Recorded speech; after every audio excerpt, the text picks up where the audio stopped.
But enough from me. I'd like you to hear this from somebody who was there.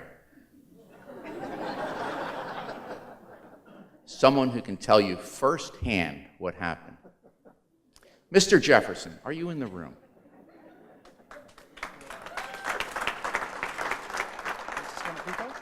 Pleasure. Thank you, Tom. My pleasure to be here, sir.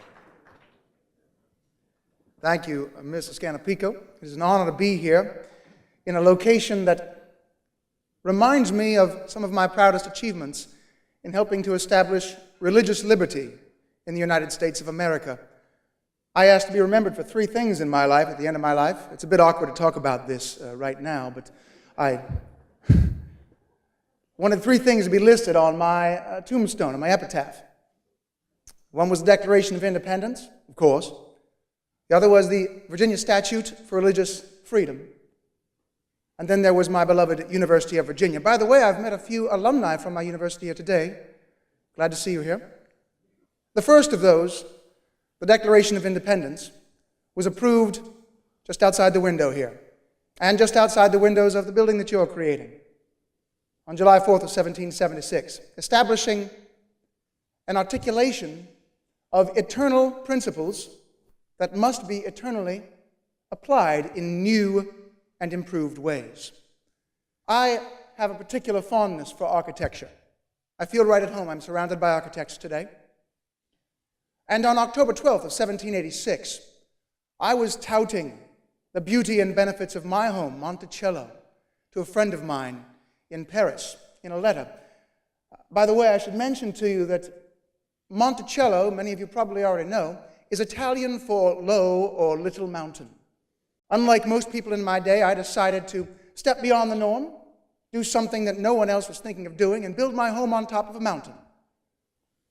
And in this letter to Maria Causeway, I gave some of my reasons. I wrote, "And our own dear Monticello, where else has nature spread such a rich mantle under the eye?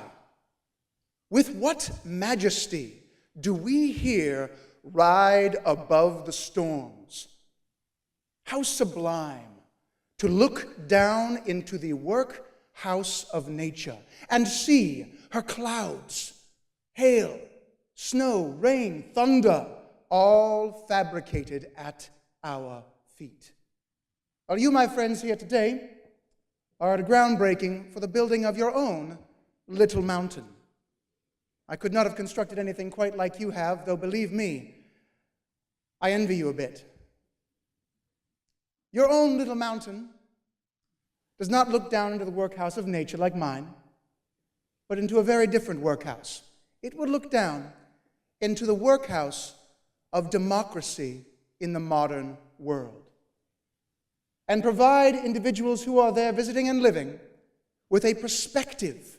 Yes, I'm proud of the new inventions I incorporated in my home, and I am also impressed by those in yours. I like what you've done with my dumbwaiter over there, with your carriages, by the way. Going to have to study that.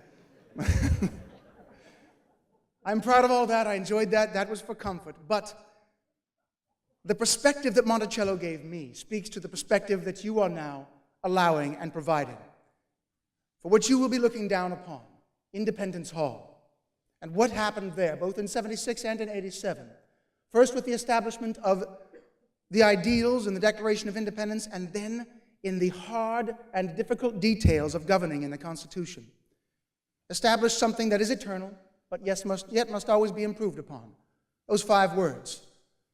All men are created equal. Doesn't mean we're all the same or in the same circumstances, but in a grander sense, it means something that those who view Independence Hall from the vantage point that you are providing will be able to reflect upon.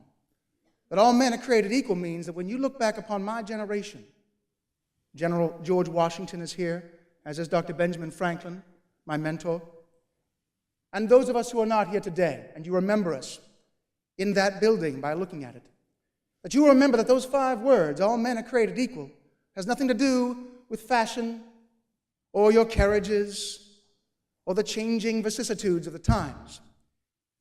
It is based in a simple fact that every single generation has the chance to be the equal of those who have come before them, and that America is established on this ideal because we created a government that not only allows you to believe that you can be as great as my generation, but that you must be as great as we were if America is to thrive and survive.